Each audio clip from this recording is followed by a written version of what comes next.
but definitely pickles. And I like dill pickles. I like bread and butter pickles. I like all types of pickles. Um, yeah, Are you are and then you cheese, obviously. are you super into pickles that you'll eat a pickle just like that, straight out the Oh jar? yeah, Yeah. Oh, oh yeah, I love pickles. It's a great snack. A bit high in sodium, but whatever. Let's Talk Oculus is proudly sponsored by the good folks at Patreon. If you want to support the show, join us on patreon.com/playtestvr. Hi, Oculus nerds. No, what's up, Jiminy Crickets? It's been too long, dude. It's been too long. What's up, Oculus nerds? I am Dan from Playtest VR. Welcome to episode 49. I am joined by Samson. How you doing? I am doing well. I lost my old water bottle, but I just got a new one. I went with the 40 ounces. 40 ounces to freedom, as Sublime said. I got a new one as well, but I think mine's only 20 ounces. Yeah, it's only a 20 ounce. It's a pet. Yeah, This is peasant. This is peasant water you bottles. needed constant refills. You do need it, or you just don't get hydrated enough. Yeah. All right. For today's episode, it's going to be a little bit different. We kind of split it into two parts. We met with Anthony of Deep Dive Interactive, who is the creator of Bocce Time, that we've been obviously speaking about Nailed the last it. couple of episodes. Yeah, I now nailed the pronunciation. Now he's told me exactly how to say Bocce Time. We speak to him. We have a great chat. We play some bocce. He kicks our asses, but we come our own. And at one point, He was really good, and very casually very good. Because he was talking, but like this is why you should definitely see the video version of this podcast for this part. I think the audio is gonna be fine, but the video is gonna be more entertaining. But yeah, he'd put his whatever the small ball's called. I can't remember what it's called. It begins with the P. I also. But then he dials his other shot like right on the money, and you've got no chance unless you hit his ball weight. Out. Yeah, perfect weight. Yeah. It's like he's created the game for himself, It's like he's been practicing. I'd spent hundreds of hours of that. Yeah, absolutely. But we have a good chat with him for about 30 minutes. That will be at the top of the show. And then on the tail end of the show, we'll be talking about Walkabout Labyrinth. The game comes out today for the people who are listening. Embargo over. So we're going to give our first impressions, not our first full review. We'll probably do that next week after we played more of the game and got the balls and got the fox hunt. But we are definitely going to speak about our initial impressions. For sure. But perfect. And as you can see, we're back in normal viewings. I am back at my house in Vancouver. So normal routine will come with the podcast. Speaking of that, tiny bit of housekeeping. Let's Talk Oculus is normally available every single Wednesday. If you do want it early, you can jump into our Patreon, send us $1. Actually, I think early access is a little bit more, but you can send us $1 if you really like us. We also have a Discord chat, which has a ton of members in. We do big screen. What do you call it? Big screen hangouts, I guess. Yep. Multiplayer Looking for games. Yep. We share some pets on there. I believe Dave is building a deck right now, and he's posting pictures of his deck that he's just about to start. Looks pretty good sweet. luck. Yeah, good luck with that, Dave. But yeah, join our Discord. All the links will be in the show notes below.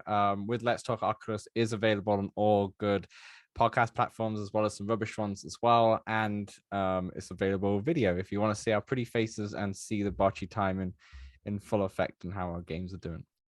I do just want to shout out. Thank you to PJ from VR Verdict. He was our cameraman for that Bocce Time interview.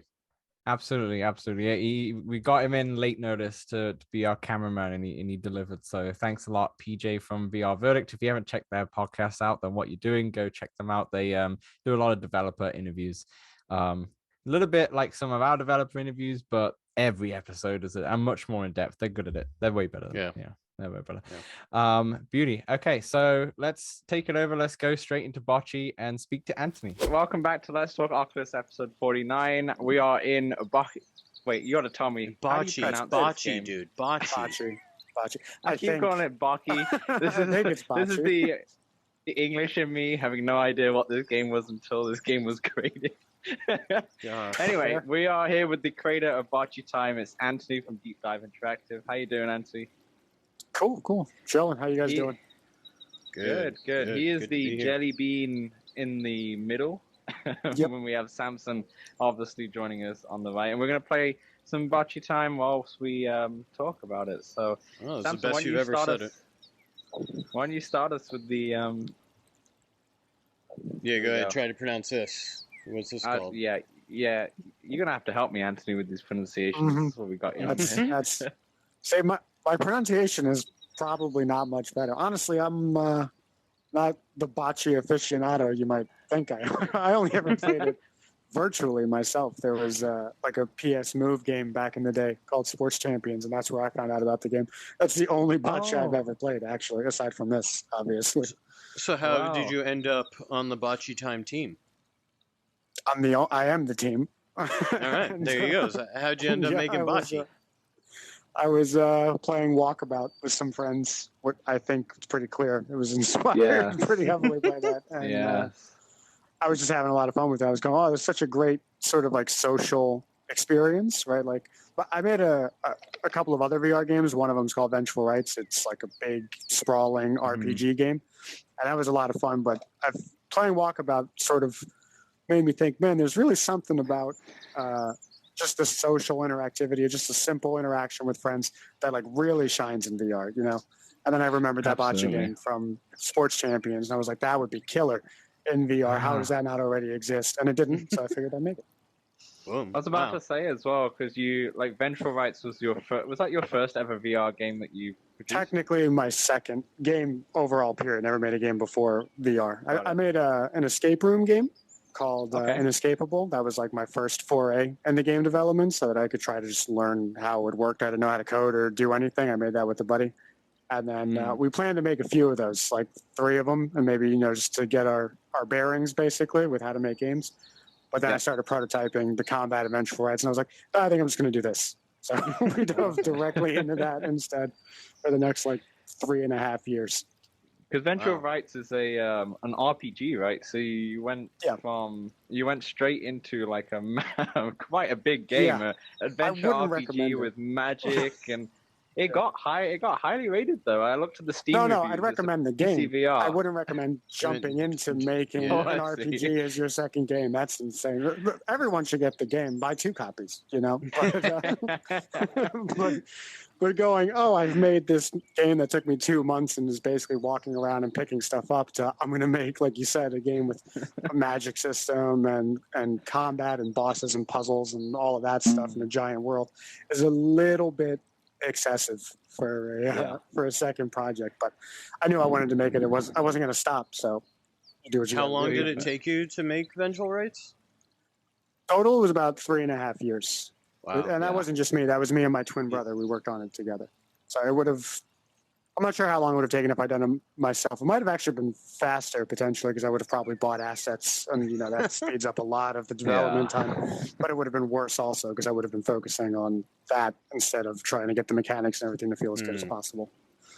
Right. Samson, please take a shot while we continue. Sorry. We're playing Bocce Time. If you're watching the video version of this podcast, I'd highly recommend it. Samson started with not enough oomph. A poor shot. Anthony's going to show us how it's done, I hope. Maybe. And I'll take a shot. I'll say I'm pretty good, but it depends on the day. Mine's even worse. You've had some practice, I think. I have. Anthony, it's almost unfair. You could say that the mechanics were designed to work specifically for me. I was you tailored it. I kept going until I was like, that feels pretty good. That feels good for me. Damn, 4 out of bounds. Awesome. Great start. Yeah, great start. Really Let's talk Oculus. Yeah, well played here. Oh man, what a shot! What a great shot! Got a good blocker there in the way. Oh man, he knows what he's doing. This Anthony, he knows what he's doing. Anthony, with obviously you mentioned that you didn't have any like development experience before you started in VR, or was it just VR experience? Like where did it all begin for you? No, development experience. I had not game development. I had done like web design and graphic design, animation. I sort of dabbled in like all of the secondary fields throughout the years, but never specifically. As a very good throw, by the way. Never specifically with game development stuff. So I pretty much had to buy a textbook and learn how to code. And then I had buddies that were learning how to 3D model, and then we just jumped into it together. Wow. Beauty. Pretty much Unity tutorials the same way anybody, like most people, end up learning how to do it.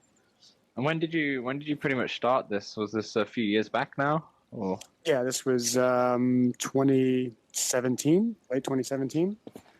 Oh, that's still a short time thinking about you've had 2017 and then you've had 2.5 probably titles, 3 full titles, we'll say.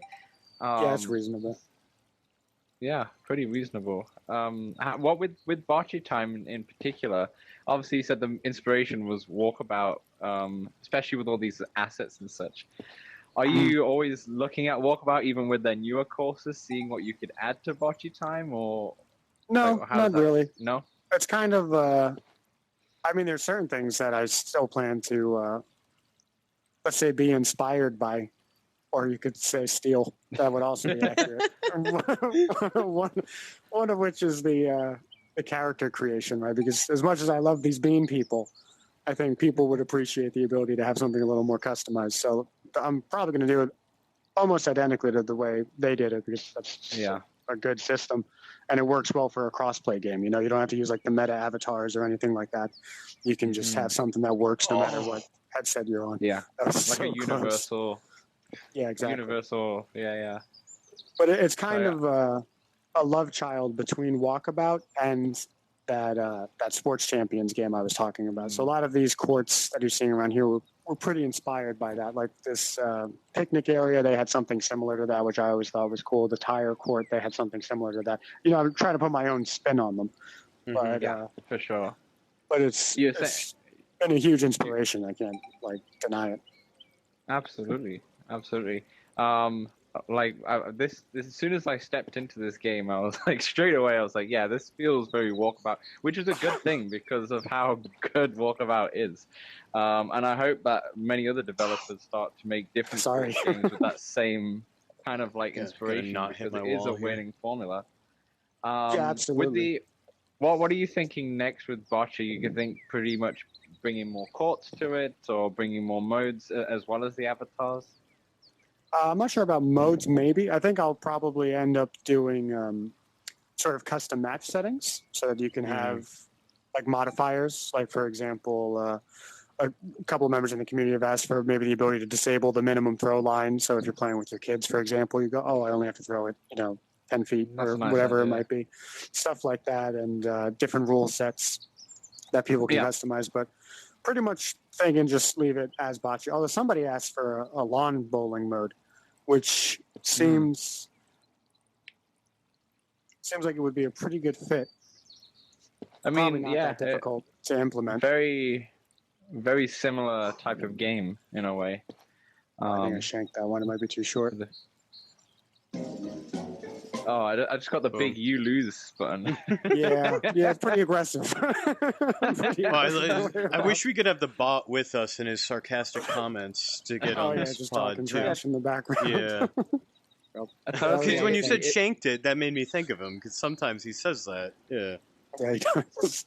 Do you want to play on this one the whole time? Do you want to move around? No, let's go. Let's go over there. I also really like how they're all connected. Yeah. Let's play. Me too. Well, one of the cool things is you can actually. Here, I'll do this just for the fun of it. Probably throw it out of bounds, but you can throw from one court to the other in multiplayer. With the bot, you can't do that. It'll be like that's out of bounds. But when you're playing with your friends, just try to do some trick shot stuff. I saw people mention this in the Discord. I see, Anthony. You intentionally gave us a very difficult course to lose. I didn't think I was going to make it. I'm going to level with you. I was like, just as a demonstration, and then we'll play the normal one. Speaking about your Discord, there's an active community there. We're starting to have a little bit of a good following, or should I say a cult following with this game, right? How's the Discord going? It's great. It's been, I would say, blowing up by my standards. There was a good amount of people in there initially because of Vengeful Rights, because that was going on for years in early access. So there was a lot of people, it's like a sort of springboard where I could say, hey, guys, I made a bocce game if you want to test it out.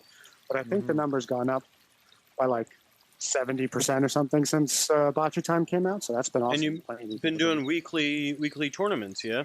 Yeah.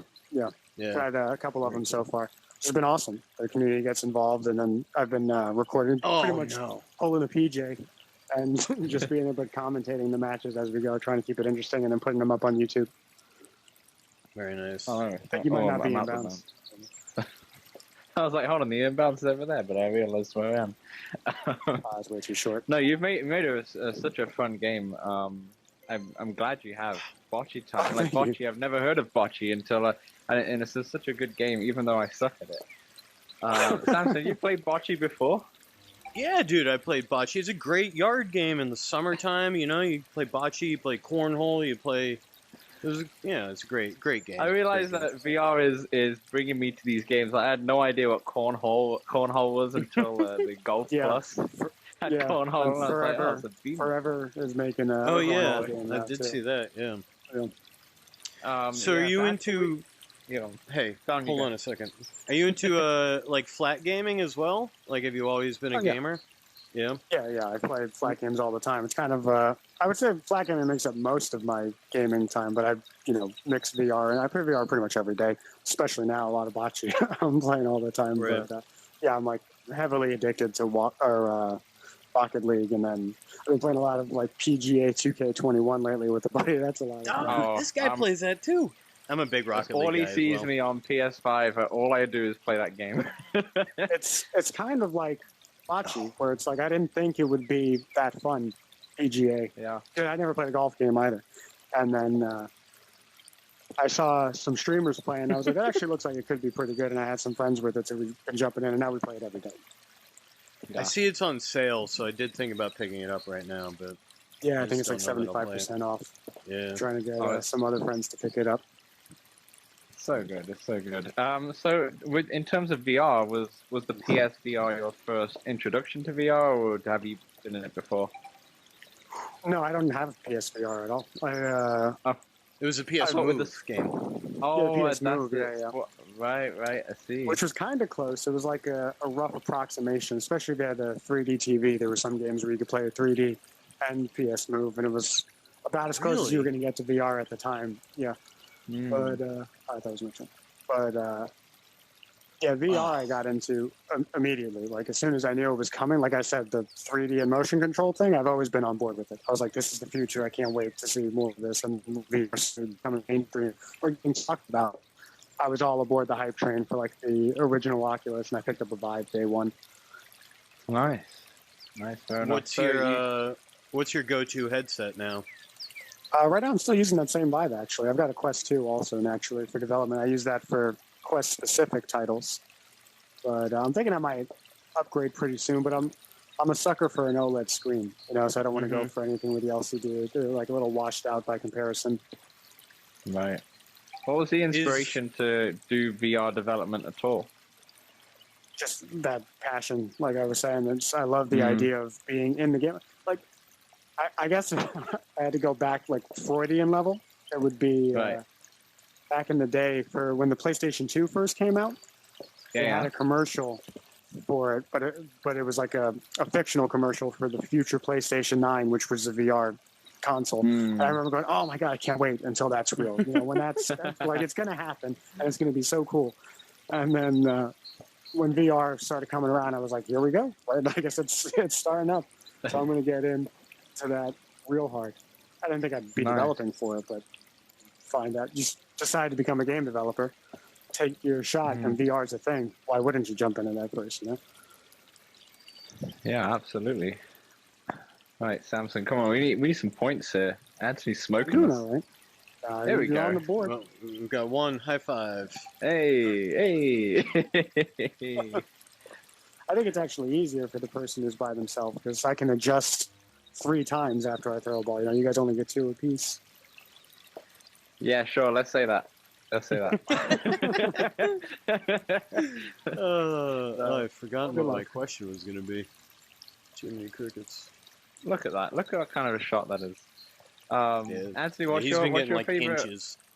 What's your favorite type of VR game right now that you're playing, or anything that you like to jump into? I mean, mostly it's Bocce Time these days, but that kind of stuff. I just got into the Veil beta. Right? Mm-hmm. Yeah. That seems really cool. That seems really, really cool. Because I used to love Onward when that first came out. I haven't played it much lately, but Veil seems kind of like the next evolution of that, as long as it's as tactical. But it seems like it's got tremendous potential, and it just feels really good to play. I jumped in there for like a half hour. I didn't even play an actual game. I only played in the little starting area where you can mess with the guns. But it felt phenomenal, except for the grenades. I feel like the grenades are need a little bit of refinement because they zoom off. Like you barely throw the ball or the grenade, and it'll fly like 5 times as far as you meant to throw it. So they could just dial down throwing's a little tough. Throwing is tough. But they have it like... relatively good with the other things. There's like you could pick up like bottles and throw those around, and they feel all right. They're actually maybe not far enough, but they clearly have some sort of functionality in there where it's probably just a modifier, like a strength that they could just affect a variable. And I think they just need to dial that in. But some people probably like it, and you can get used to it. Even though it's super strong, you go, okay, I'll just do an exaggeratedly short throw, but you can still get accurate with it, I'm sure. All right, here we go. I'm terrible at first-person shooters. In VR too? Like Onward or Pavlov? Yeah, because I'm trash on a flat screen, but in VR it's a different situation entirely. All right, the only one I'm like semi-decent at is Rec Room Paintball. I was about to mention that. Like when you start playing like contractors, all of them, I just I get overwhelmed. It's just like I'm like, oh crap, I got to reload. How do I reload this gun? And I get like why people like it and like how realistic it is, but I'm just like an arcade type of guy. Like that's why I like the Rec Room Paintball, no reloading. That's fair. Yeah, absolutely. That's a big part of VR in general. That's another reason why I made Bocce Time, is because it's like Walkabout. It's just such a simple. You could play this with your grandmother, and it's like she'll figure out how to release a button to throw a ball. Like it's not super 100%. Complex. Moving around the courts might be a little bit of a strain initially to learn how locomotion works in VR. But outside that, it's anybody can do it. Yeah, my college roommate has a 5 or 6 year old, and he was like, he knows I'm big into VR, and he was like, what game should I put my kid in to like introduce him? And I was like, bro, Walkabout. Your kid's probably played mini golf before. Like, throw him in. And he sent me a video today of his 5-year-old playing Walkabout. He was loving it, but this is another one that I bet he could pick up and learn pretty quickly as well. Oh, definitely. I think Walkabout's probably even a little easier because you don't even have to actually move around. You just hit the trigger, right, and it teleports you from hole to hole or wherever you need to be. But outside, like I said, the locomotion barrier might be a little bit for some people. But it's super simple. Like it's hard to get this wrong, from a player's perspective. Like as long as I can move and throw the ball the way I think I can throw the ball, I should be in pretty good shape. Absolutely. How hard was it to get these throwing physics correct? Or like till they felt good? It took a lot of tinkering. There was a fair amount that had to be done, and experimentation, because I have vengeful rights. Like like fireballs and certain things that you can throw, and there's just throwing in general in there, and it works well enough. Like, I mean, I'm a sniper with it, but it's not super realistic. Not that this is super realistic either. I mean, it's a pretty close approximation, but you don't have finger roll, stuff like that, which is actually a huge part of throwing in real life, So, but it was, I don't know, probably over the course of a month or so, everything, I sort of jump around while I work on everything, So I'm like, oh, today I'll work on the throwing a bit, today I'll work on the courts a bit, or whatever it might be. But over the course of maybe a month or so, probably, of just tinkering and trying different things, and then a lot of math. You gotta work some things in there. Too much math. Yeah, maybe. But necessarily, I think it feels pretty good. I'm not really getting any complaints, so for sure, pretty happy with it. For sure. I do find that like in VR in general, like throwing underhand feels a lot better than throwing overhand. Sure. To me, I don't know. How do you think, Dan? I think it just depends on the game. I think you're right. It's a little easier to control when it's underhand for sure. Yeah, definitely. I mean, we can try an overhand. Can we knock out? I knock my own ball out. Oh, Jiminy Crickets. For some of these courts, the overhand's actually, preferable. Like I know on the tire court, I play with some people, and they just baseball pitch. They just Yeah, like that's the way to do it. It's not bad. It'll work, but there's a learning curve to it because, like I said, you don't have finger roll, so there's you have to figure it out basically. Yeah. But my thought process is, as long as it's we did it. As long as you left me hanging. Don't leave me hanging now. As long as it's consistent, that's almost better than. I mean, it's not better than being realistic, but it's like a good enough approximation. As long as you can learn the intricacies of the system, then you can become a master at it. Even though it's not exactly what you might do in real life, you can still get to a point where you go, I have a tremendous amount of skill. Then you can adjust it. Yeah, exactly. I do find I have an easier time adjusting in this game than I do the Forever Bowl. I find that's very inconsistent for me. Really? I haven't actually played any of the Forever games. I'm familiar with it. They look great. Yeah. But I bought the Quest specifically to develop for it, and I've only played like 2 actual games on it so far. I'll buy more of them because there do seem to be a lot of great ones. I bought that golf game, Golf Plus, for example. Yeah. That seems like it'll be really cool. But I haven't actually played anything else on there yet. Does Bocce Time have a PC VR version? Yeah, that's what I'm playing on right now. Okay. I'm on Steam. Okay.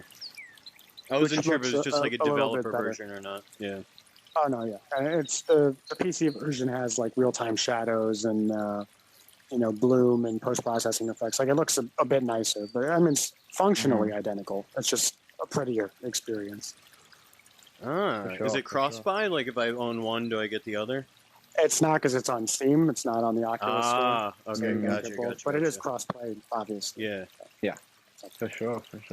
I'm gonna have to pick up the Steam version. Did you want to change courts, Dan? Is that what you were I was like, about? let's finish off on this court over here. Sure. Yeah, it's a good one. This is a community favorite. Yeah, I do like this one. Anthony, so you did this whole game yourself, including all the assets and everything, or? Well, the custom assets, yeah, but a lot of it is they are assets primarily that you've seen in like Walkabout and other games. There's a really good group or a developer that releases assets called Cinti. Yep.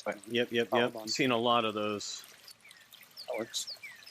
And they made like most of 95% of what you're seeing is their stuff. Cinti, right? And then the individual courts, that little pergola gazebo thing over there. And then there were some tweaks and changes made. I was like, the decks and stuff would look better with multicolored planks, that kind of thing. So a little bit of customization, but by and large, it was from assets. Yeah. So except for the balls and stuff. For our listeners, all the courts are connected in one big play field, if you will. Like we can go visit any of them. As you add in new courts, what's your plan? As far as, are you going to like open up the gate and then you can go out there, or do I'm going to do totally different parks. I'm kind of going to go the Walkabout path is the plan, ideally. So the current plan is to release. I'm working on a second park now, which is like going to be a boardwalk at like a sunset beach kind of vibe with all different courts in it. I think I'm going to have the standard court on every park because it's the standard for a reason. It's a classic. But everything else, it'll be totally different courts that go with it. And then I'll probably, if the game does well enough, I'll try to go the Walkabout path and do DLC with future parks beyond that. Yeah. Very cool. Huh. I see. So each park will have multiple courts, type of deal. Yeah, exactly. Yeah. Like maybe a different theme or something like that, depending on how the area looks. Maybe there's so much you can do. There's so much potential of what you can take. Yeah, I'm thinking. I haven't tested them out yet. I've started making the courts for the next one, but I'm thinking they'll have, like for example, a cement playing field, so it'll have like a little more bounce to it, a little less friction. Different materials. It'll be adjusted. Like you can see how, even just in here, like the grass rolls a little bit further than the dirt does. That like sort of waxed wood or oiled wood has like zero friction on it. The sand, the ball stops dead, that kind of stuff. So I really like that in games. I feel like it adds a nice level of depth to it and a little more you have to learn, which is, I think, one of the funnest parts. For sure. Not too much Absolutely. Absolutely. I think, well, I know we keep talking about Walkabout, but the fact that some of their courses have different, it's unavoidable, right? Some of their courses have different physics involved, and that's definitely where it's most fun because it's so unpredictable and you start to learn new things. And I think that's what new courses could bring. When they put out like the Babylon course, and they started putting in sand that actually affected the roll of a ball, I was like, that's pretty cool. I'm glad they're starting to do that because that's a big opportunity. And the wind was so hard to get used to. The wind one is cool, yeah. Coyote Valley. The wind was wicked. Oh, respectable. Yes. Oh, very good. Here we go. Oh, just at the end. That was cool. That was a nice bounce. Thank you. Perfect. Thank you. I think that's a great moment to end it there. Anthony, thank you so much for joining us. Oh, yeah, my pleasure. Thanks for jumping in here. Oh, wow, it is 6:30. And thanks for our, obviously, last week's episode, the last episode that we did, we also had a giveaway, and 2 people in the Discord did win 2 keys. So thank you so much for giving that for the giveaway. And I think Eric took part in the last tournament. Yeah. Yeah, nice. Nice. Oh yeah. From our Discord, yeah. Now he's a part of he's all the Discords, you know. Hey, we're connecting communities. One big VR community. Yeah. Exactly. Actually, you wanna plug your game and where can people find you? Oh sure. You can pick up the game on Steam for $8.99. It's on sale, or actually I don't know when this is going up. If you pick it up super soon, it's on sale 10% off. Or you can pick it up on App Lab, Bocce Time, ! You just search Bocce on App Lab, it'll be the only thing that comes up. That's probably the easiest way to find it. Anything else, you throw time in there's like 100 games that have time in the name, and it'll show those first. But that's just those 2 platforms. I love your username. It's hilarious. Thank you. Yeah. I was just having some fun with it right before I jumped in here. I was in a stream. Somebody else is streaming and doing a giveaway. And I like to mess with them and say it's pronounced Forsaken, but I couldn't figure out how to put that little thing over the E. And then they go, no, there's no way. There's no way. We just have a conversation for 10 minutes. We won't say the username. You have to watch the video version to find out what the username is for Anthony. It's definitely not Anthony. Perfect. Thanks a lot, Anthony. We really appreciate it. Yeah, thank you. Yeah, it's a lot of fun. Anytime. All right, that was a great interview with Anthony. How was that, Samson? Did you have a good time playing Bocce? That was a blast. I mentioned on there, I have to get in the PC version and see those shadows. Yeah. I'm excited because I like right now I haven't seen the footage that PJ's recorded of us playing, but I'm really interested to see how the PC version looks. I bet it looks absolutely gorgeous. But yeah, that was a fun time. I definitely need to improve my bocce. I forgot to ask him why he put the tire course in there. I think he did it because it was in Sports Champions, right? Yeah, that was it. Yep. Because that's a tough one. That's probably the hardest one out of the lot. You know. Yeah, I didn't realize there was a second level. Like now I'm gonna practice trying to get that Peloton, not Peloton. It's not P-ball, Peloton. the little tiny ball. The little tiny P-ball. Yeah. Yeah. Oh my god. Absolutely. Yeah. No. It was a good time talking to Anthony, and obviously we spoke about a lot of influence about Walkabout, which is what we're going to speak about now. Labyrinth, the highly anticipated Labyrinth has finally come out. We've been lucky enough to play the game a little bit earlier. Samson, what was your initial impressions? Let's start with the easy mode. Yep. Yeah. First of all, huge. It's just enormous. First thing I did was just hit the fly button and went straight up. Mm-hmm. Got a good scope of it all. And I always had the music off, so I had to go and turn the music on because I was like, I got to get the whole thing. For sure. Incredibly beautiful course. Like I made sure not to teleport to each hole after I made it. I was like, nah, I'm gonna teleport around here, not to the ball, but I got lost. I got lost many times. 100%. Somebody in our Discord, Doctor, mentioned playing some hide and seek in there. Yeah, and I do think that will be fun because it will now go to 8 players. Yeah, Yeah, absolutely. No, I was about to echo what you said. It's like the main part of the course is in the middle per se, like from where you are to the middle, but then all around it is like I think 3 different mazes or labyrinths, as I guess you would call them. And yeah, you could easily play hide and seek in there. Like I lost for sure. days. I was trying to do the fox hunt in the night one, and we'll talk about that more in a bit. But yeah, just getting lost. You're getting lost quite a lot in that. Now, obviously, we both haven't seen Labyrinth. Have you seen? No. No, I haven't seen it either. Not yet. No, we were trying to plan like a big screen meetup to watch Labyrinth, because I think that would be a good idea. But yeah, so I didn't really know. I knew I could recognize a few of the characters because I've just, you know, it's big culture, this film. I didn't find a David Bowie running around. I'm not sure if you found one. I don't know if you didn't see him. I did not. But I did not. I saw a lot of the creatures around, some in like tiny hidden spots, some right in front of you just running around. Beautiful. It just is, once again, Walkabout's just a beautiful game. Did you see, I think it was like hole 3 on the easy course. There's like a teacup and a tea kettle and the little worm guy. Yeah, the little blue worm. He's like sleeping, and when you get near him, he like stirs awake. And that was the nice little touch. Yeah, for sure. Nice little touch. No, I really like that. And you have different moving platforms. I mean, we won't spoil it too much of what we can see, but all I can just say is that hole 17 is brutal when you first play it. That was a mind fuck. Yeah, it was like it's a literal labyrinth, and the physics in that hole 17 is phenomenal, because you hit the ball one way and then the gravity pulls it like very Mario Galaxy to me, of gravity pulling it all over the place, right? Sorry, you froze up there for a second. Oh, sorry. But yeah, just gravity just pulling you all over the place, and it was awesome. It was great. I wish there was more of that. At the same time, I feel like most of the holes would be very difficult if they were all like that. Yeah, there were a couple like gimmicky type of things that, like, in a good way, throughout the course. Not like the course that has the wind on a bunch of them, or sand or whatever. But there are a couple like ones where you can take shortcuts, or like Labyrinth, use little mazes, if you will. But yeah, that one that messes with gravity, and then you're like perpendicular to it, and I couldn't figure out how to hit the ball properly. No, when it was on the green at all. Yeah, at all.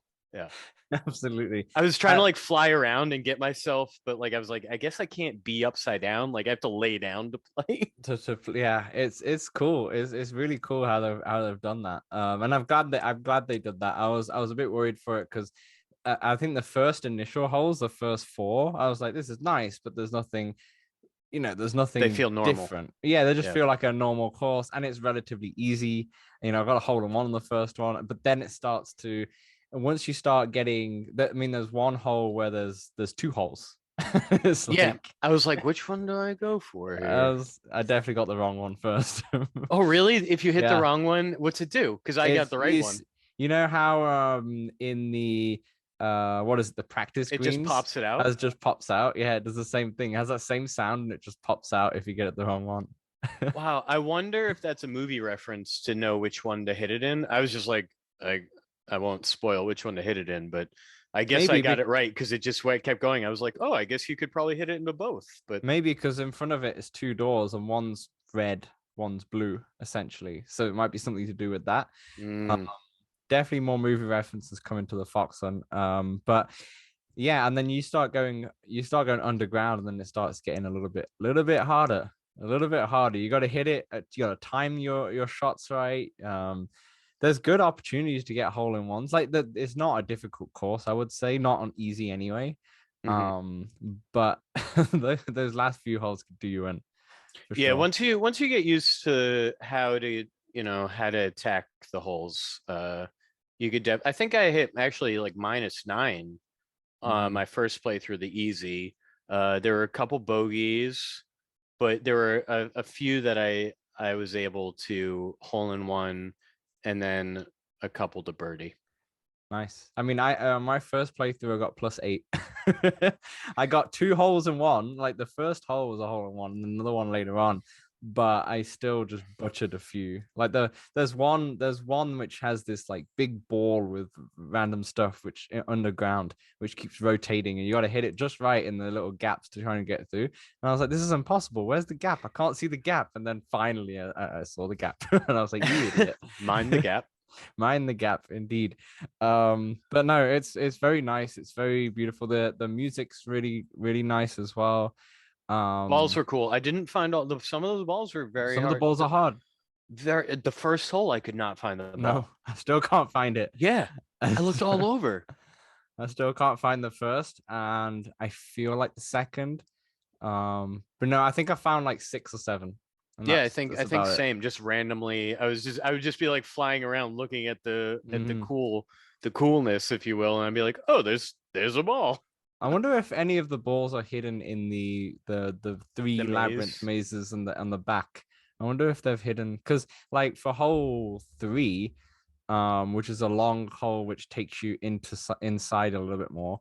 You can go left instead of going right where the hole takes you, and that will just take you on a full labyrinth round and such. So I'm wondering if the ball could be any in there. Yeah, I did start walking that, and then I was like, because like I said, I was trying not to teleport to the next hole, so I was like, all right, let's find the next hole, and then I was like, I'm in a maze. Yeah, I'm gonna teleport back. Yeah, for sure. But yeah, I think when I played it the second time, because I knew a few of the secrets that I already I've obviously found out during the first time, it was easier. Still didn't get -9 though. But that obviously unlocked the night course. Have you tried the night course at all? Yep, I played both once through. Yeah, night course, there's a hole that moves, and that one I was like, no way. I was putting forward back. Oh man. And then it hit me after I finished it. I was like, if I just get it to stop anywhere on that line, it'll go in. You're fine. Yeah, I was an idiot. I was just kept going fast forward. Yeah, exactly. I was trying to time it. Yeah. Oh man. But I don't know about you, but I found the hard one pretty hard. Like a few of those holes are very difficult, especially where the holes are placed. A lot of them are placed like at the bottom of a ramp, or in, there was one in between a clock. In the clock, that one I timed. That was I stroke limit. I stroked out. Yeah, that's a tough one because it's angled as well. Yeah, that was no fun. I definitely was not par or minus on the hard course. Yeah, I think I was +9 or +10. Yeah. Hole 17 was hard, obviously. The labyrinth was even harder. And then the 18th hole is really cool. I don't spoil it too much, but the 18th hole is just really cool. It's long, par 6, I think. Yeah, for the hard version. Yeah, for sure. Did you start the fox hunt at all or not? I did not. I didn't. I was trying to get through it before to be able to talk about it. Yeah. And since I haven't seen the movie, I do want to see the movie before so I get more of the references. Well, that's what I was about to mention that. So I started the fox hunt. I got to clue number 9. There's 15. Wow. Yeah, there's 15 clues. I think that's the most that's ever been. I feel like for sure. 13 or less. But yeah, I managed to get, like, I haven't seen the movie, so I managed to, like, there's references throughout. Like, for example, I think clue 2 is, it says this goblin's name, or whatever the character is. Apologies for people who are really into it, but they say this character's name, and it's like, where you saw him in the daytime, go to where he is. And I was like, I don't even know who that is. Like, I saw a few characters during the daytime. But yeah. I did see, because I remember they mentioned that you could be some of the characters, so I went to the character creation, and there were, I think, 3 that you can select between. There's 9 total. Oh, 9 characters? Yeah, what I got from their press release, it said 9. I have it in front of me. It says 9 labyrinth themed avatar options. I don't know if that means 3 characters, 3 like outfits. Outfits type of thing. Yeah, I did not cycle through the outfits, I'll say that, but there were I think 3 like heads that you could pick, I did not go through the there might be like attires. You're right. Yep. Yeah. It's awesome as well that obviously, like you said earlier, now 8 people, from 5 people to now 8 people can play Walkabout. This applies to all the courses, which is great. I think obviously people in our Discord, we have more than 5 people. If we have the whole crew in terms of like the core people, 8. It's about 8. Yeah. It's about 8 or so, which is perfect. But no, that's great. That's going to be a long game though. It will. That'll be a long game. Yeah. There might be a couple other changes like simultaneous or something like this. I don't know. Because I haven't played multiplayer or really check it. Yeah. As far as I know, it's exactly the same. It's just going to be a long time. Also, it's $2.99 US, which is exactly the same as any other course. And they're going to keep it that way for now, which is amazing because you can see it's not the amount of effort that you can see, or you can obviously, but it's more also to do with the license, like the paying for that license, right? I can see the Goonies working really well in this same theme. I can see it because of the characters in there and the kind of the theme of that movie and the different sets you could do. I can feel like the Goonies will be a good kind of the same kind of vein type of film in a way. I want a haunted house now after somebody in our Discord played a mini golf in a house. I was like, ooh, that would be good. That would be good. Yeah. Maybe this Halloween. Maybe this Halloween there'll be another Halloween course. I did notice like there's so much in the world. When I went to fly, like the assets start disappearing much quicker than they used to. So like the characters or whatever, if you're like, there's one on a chair and I flew up and then all of a sudden it's just the chair empty. I was like, that makes sense because I got a lot to look at. Like there's a lot of polygons on there. But yeah, I did notice that. Yeah, for sure. I'm wondering, I mean, you played in Steam, right? Or no, I played just the Quest version. Yeah. In Quest, yeah. I'm wondering how that probably won't happen in the PC VR version, I assume. But still a beautiful game. I can't wait to jump in and play hide and seek with the Discord people. Like for sure. I feel like we'll go on practice mode and just hide and seek. See who can find Dr. Hero or Dave or Kimberly or something. See, that'd be fun. I think that'd be just a hilarious way of playing Walkabout. But yeah, it's just another great title. I think it did live up to the hype because it does have that extra. It's that extra little bit, it's just a step above that all the other courses. I don't know if my favorite one yet. It's too early. Yeah, I haven't played enough. Yeah. No, but it's just really well done. And now I believe from this point forward, there's going to be a Walkabout course every month. They did hopefully so. They did, yeah. It's more of a hopeful, but it's quite likely that now, because they did say from Labyrinth they're looking to do one a month. So next month we're going to start having courses, and we still have releasing Lost Cities. It's releasing so close to August that they could kind of be like, "This is the August one." You know what I mean? Yeah. or they could do it end of August. They could just push out. end. Yeah. Just yeah. I mean, when will it be released? It's the 28th. 28th. Yeah, you're right. Yeah, they could just do the end of each month. There'll be a new course, which would be cool. Because we still have one more Lost Cities, I think, or 2 to get. I think there's 5 total. It does make me really look forward to the Mist one. Yeah, if there's a Mist one. Has that been announced? Yeah, it has been announced. Yeah, it has. Yeah, I was like, yeah, of course. No, the Mist one will be epic. I'm really wondering what they could do with that in terms of the puzzle solving. I wonder if there'll be like puzzles with the ball in terms of which holes to put it through, and it'll be quite complex. I don't know. We'll see. There's so much they could do with this. Obviously, with the Labyrinth one, it's beloved because of the characters in the movie, but Mist is an actual game. It's gonna be interesting. That's coming out at the end of the year, right? I think October, November. Yeah, so I'm excited what they do. I think they're doing a great job, and I hope this, pushes or gets more attention from other people to see. Oh yeah, let's put this license in. They have this. This is now their what can I say? Like portfolio that they can show different movie makers or different games and go, look what we did with Labyrinth. We're gonna make this. And now everyone wants to watch Labyrinth again. Yeah. You know, DVD Yeah, sales it's true. are probably doing a little bit better. Yeah, it is hard to find that movie. Not gonna lie. It is. I can't find it either unless, you know, Yeah. I go through alternative methods. But it's like I Googled it and it was like, yeah, it's on HBO. And I was like, well, a year ago it was. Now it ain't. I'm surprised. I went into big screen yesterday and I was surprised that no one was, well, not surprised. There's never a whole host of people streaming stuff. I think people were putting Thor on and such like that. But, you know, I was wondering if someone was going to pop up with a Labyrinth. But hey, maybe that's us. Maybe that's us. Beauty. Any final thoughts on Walkabout? No, get in it. Yeah, I'm actually really excited to see what the golf club looks like. I don't know what that looks like yet.